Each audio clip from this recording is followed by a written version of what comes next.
Was it difficult from not being around when social media was as big as it is to now having social media? Was that a big jump for you? Was it nerve-wracking? Tell me about it. Yeah, I'm still very uncomfortable with it. TikTok's my safest one. Uh-huh. I don't find it to be as intrusive as Instagram or Facebook. Okay. Those seem to be very intrusive for me. I feel like someone's constantly watching. Yeah. I don't have any privacy, and that's something that I kind of find to be something I like. Yeah. Yes. Living with somebody for constant being around people and constantly always, having someone next to you, either a celly or on the yard, and not very having any kind of private time. Instagram and Facebook has triggered anxieties that I didn't even know I had. So Wow, amazing. I did have an Instagram for about a month and a half, and I just said, you know what, I can't do this. So I just turned it off. Yeah. Yeah. And I don't even have to guess. I know you utilize the tools of the body when it came to that anxiety. So when you came out and you said, I love my privacy, I love my freedom, and here's Instagram sending me messages all the time and invading my space. Right. Talk to me about the tools of choice, because this is a video about the tools of choice. Talk to me about how you utilize those to kind of overcome that anxiety and make the right decisions. Well, it's simple, man. I know when it's my emotional part. I know it's my perception of what social media is about. So knowing that it's my emotional part that's triggered, that I can, belly breathe, do a 5-second light switch, do an old habit, new action, and use my smart part of my brain to say, look, this is from being incarcerated. Millions of people enjoy this, but it's just not for me, and that's okay. And knowing that, using the smart part of my brain that makes those, positive choices, is what we're here to do. Instagram, it does not have to be for everybody, and that's just okay. And I can continue with that. Uh-huh. I like how you have come to the point where you can say, it's for a lot of people, but it's not for me. That takes a lot of self-confidence, because a lot of individuals, whether they're incarcerated or not, whether they're in a physical prison or an emotional prison, get so caught up in what the other person is doing, or what is acceptable, or what is chic, what is, they get caught up in the drama of trying to be like everybody else so that everybody else will like them. How did you develop the self-esteem, the self-worth that you can say very clearly, works for a lot of people, it just doesn't work for me, and be okay with that? How did you get there? So being like everybody else, that would be considered an old habit for myself. So I have to, kind of just stray away from what everyone else does, especially in, my past. So knowing my old habit, understanding that it triggers emotion, and then be able to realize that, okay, I need to make more smart decisions, use my smart part of my brain, is what I needed to do. And having that confidence only comes from the 12 tools of Gogi. Coming from being positive thoughts, positive words, positive actions, and the rest of the tools. That's my ultimate freedom, is being okay with myself. I've written many things about, finding my journey through education, coming to understanding of who I am. And through that journey, which led me to Gogi, is what made me comfortable going, this is not for me, but this is okay for me. And that's where I found the self-worth, is to simply say, this is who I am, and I'm okay with that. Well, who was Coach Gabe before you were Coach Gabe? In fact, before you were a CDCR number, who was that young man who, like you said, you were doing things for the wrong reasons?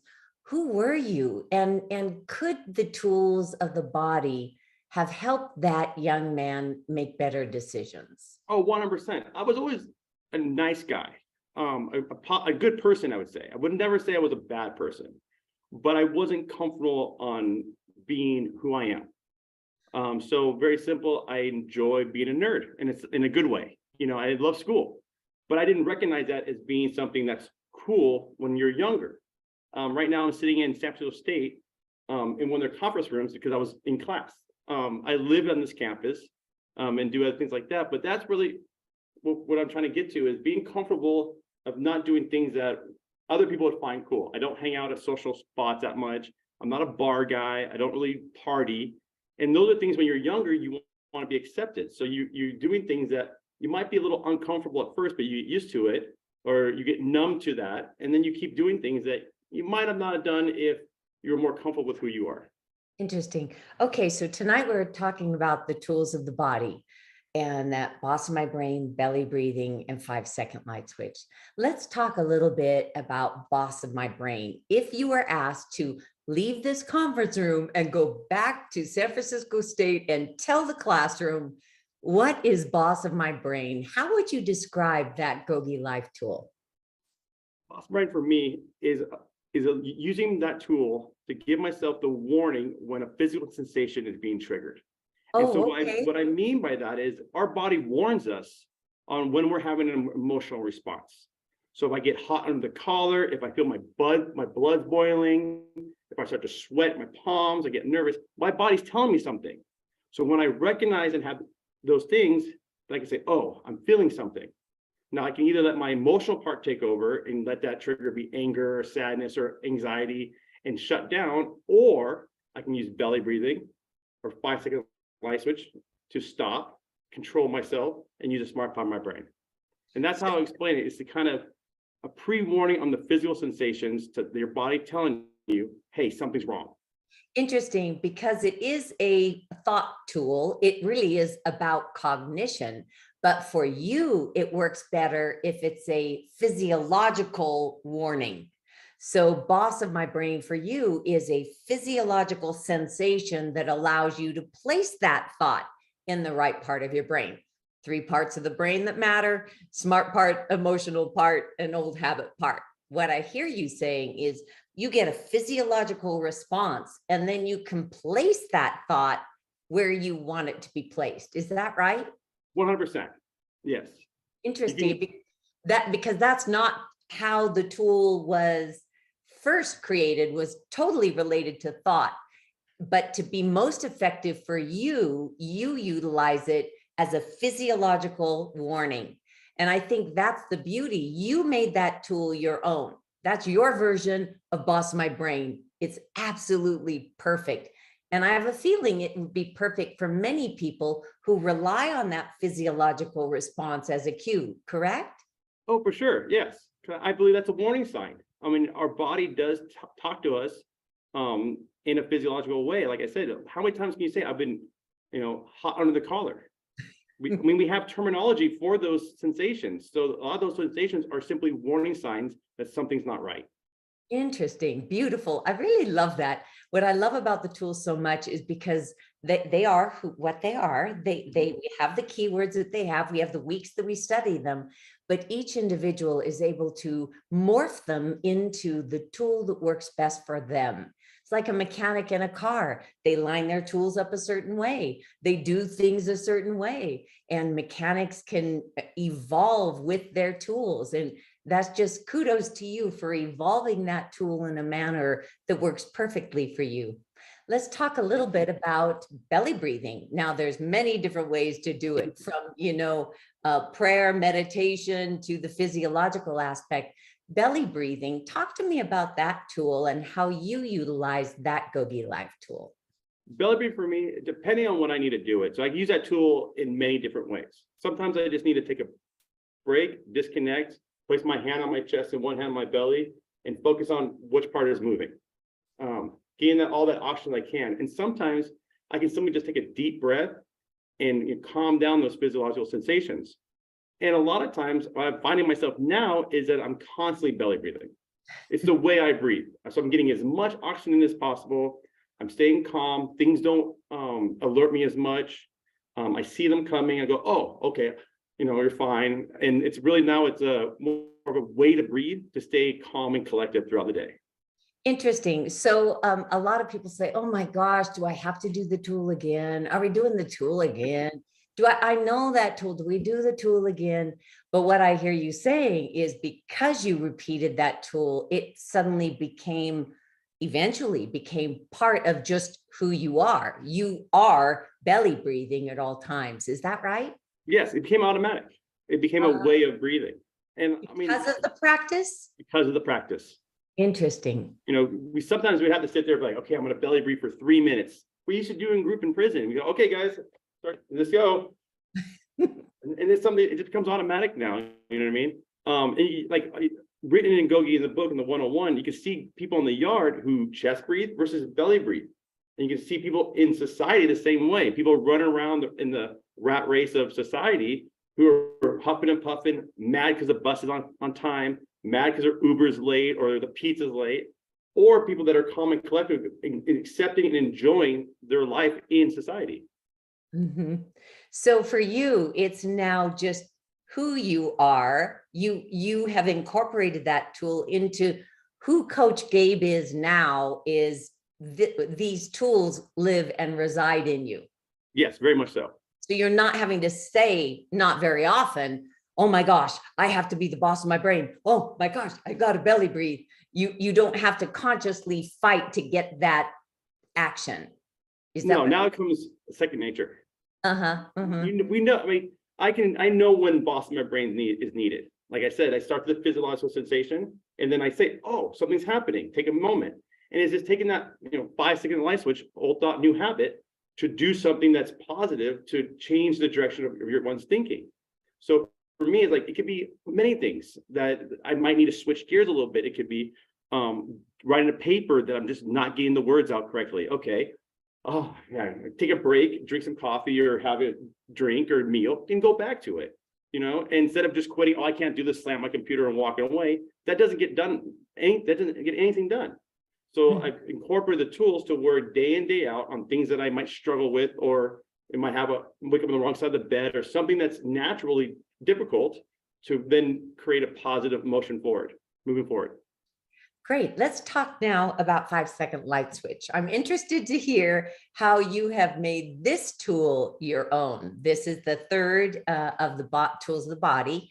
5-second light switch. Tell me, if you had to go back into that San Francisco State college room and say, okay, everybody, there's a tool, Gogi Life tool, it's called 5-second light switch. How would you tell them it works? That's a lot of times my break. So like I said, when things aren't going the way I perceive it should go, because remember, a lot of these things are just perception. So I'm going to take a 5-second light switch break. I'm going to do a new habit, a new action, so I don't have it do an old habit. So my new action could be anything. It could be push-ups, it could be stretching, it could be belly breathing, it could be any one of those things that will create a positive atmosphere and get myself out of my own head. Some of the biggest mistakes I've made is because I haven't been able to get out of my own head. So in order to do that, you just change your action, kind of take a break, and then go back to whatever was hard to do. How do you remind yourself about that? How do you know when to flip that switch? How do you know when to switch that mindset? It's when everything is going wrong. So we know when we're in the zone, when your knowledge and your actions are one. So sometimes those aren't happening. Sometimes you know what to do, but you just can't get it done. So that's where I use 5-second light switch, is to take that step, to take a step back and allowing your body to basically reestablish itself, kind of press rewind, slow it down, and then go back. So for you, you've said it a couple times, take a step back. In fact, we were talking and you actually leaned back a little bit.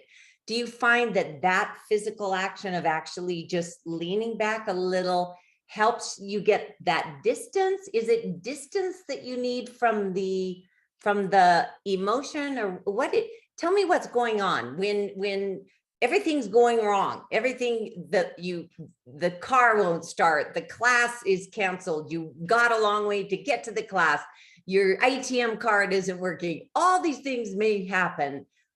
How do you literally use 5-second light switch? So when everything's going haywire, like you just said, the car won't start, the bus is late, my ATM card won't work, then you just take a step back. Like I'm leaning back, I do it all the time, take a step back, look at everything in a bigger scale, and 5 seconds, which is basically that old thought, like the world's coming to an end. Well, the world's not coming to an end. That's the old thought. New action is to do something, whatever it is. If it's in the middle of the day, I'm walking down the street, it's going to be a belly breathing move. Or the 3 Ps, positive thoughts, words, and actions, which means there's always something out there for my fave five to think about that's positive. That's it can be my member of my family. It could be a friend that I have, a dear friend. It could be a funny show. It could be an incident that just simply made me laugh.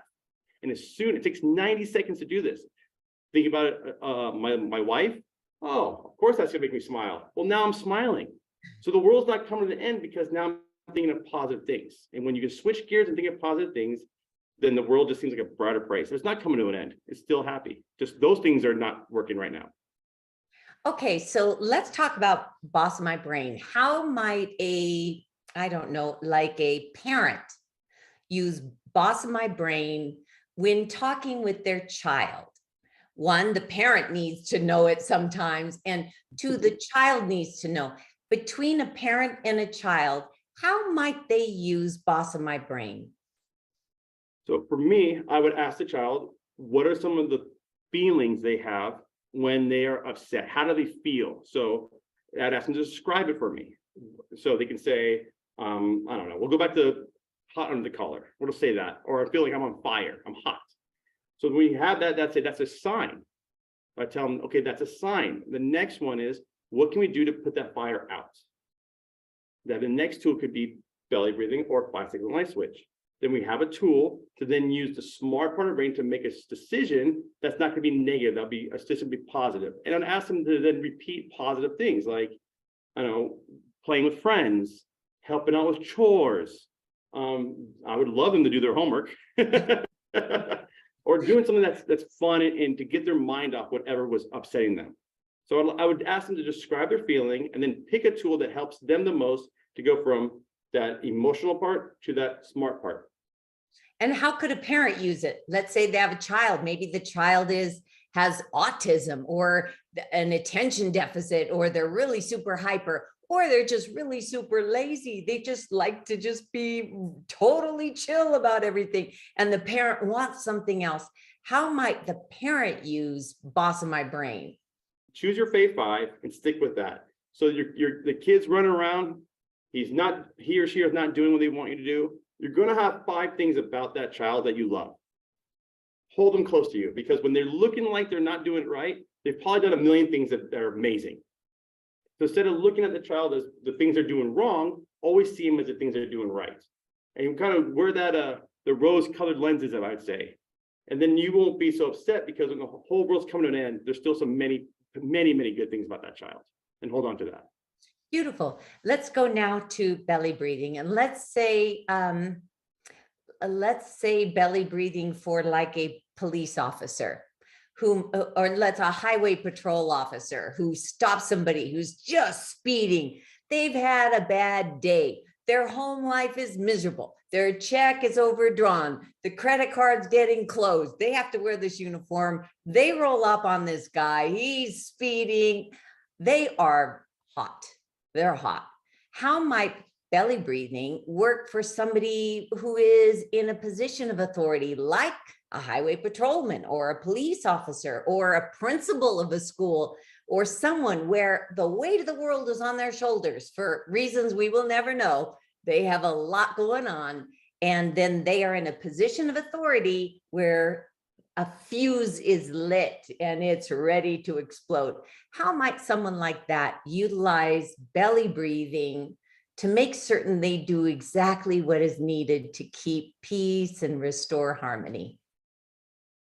Good question. So you're gonna have to loosen up the tool belt, loosen up the vest a little bit, get some room for that air, because a lot of times they put clothes on that are restricting to get all that air they needed.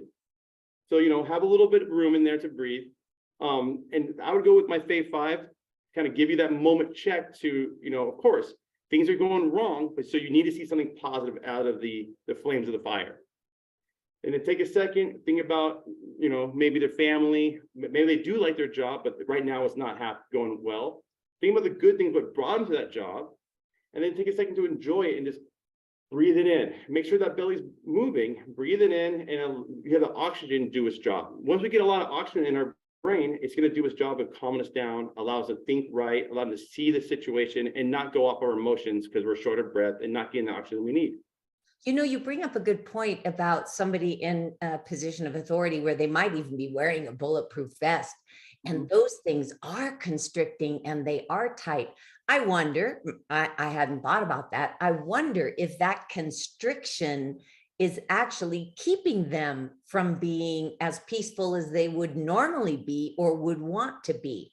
Because if somebody's got a tight hold on you, your thought, your brain, your oxygen flow is going to be interrupted and not as optimal as somebody who can just take that deep breath. Do you think that it's quite possible that loosening up a belt or having the vest just a little bit looser might be to somebody's advantage in that case?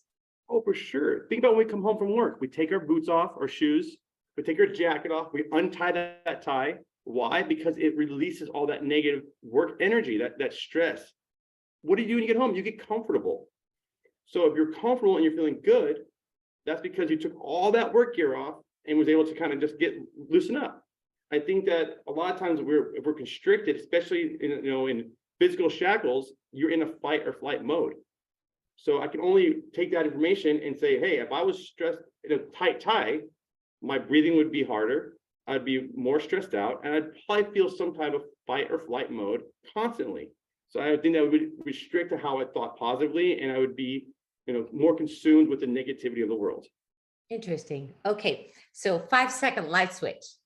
Let's say you go back into class and the teacher's gone and they say you're going to be teaching the class. How might a teacher utilize 5-second light switch? Because the teacher has 35, sometimes 60, sometimes 100 people in the same room, and they need to give that information. And students aren't always the most attentive. Some of them are TikToking and making videos and, but here is a teacher who spent their life in learning how to disseminate information and inspire thought. And the room is just filled with people who are, hey, did you hear about this? Did you hear about that? Let's just selfie. No. People walking out. How might a teacher use 5-second light switch? First, I would go with the keywords, old thought, new habit, and kind of just open up that conversation. But also the 5-second light switch is also what we love in Gogi is our fave 5. Find 5 things that just make you smile and talk about how that connection brightens up our day.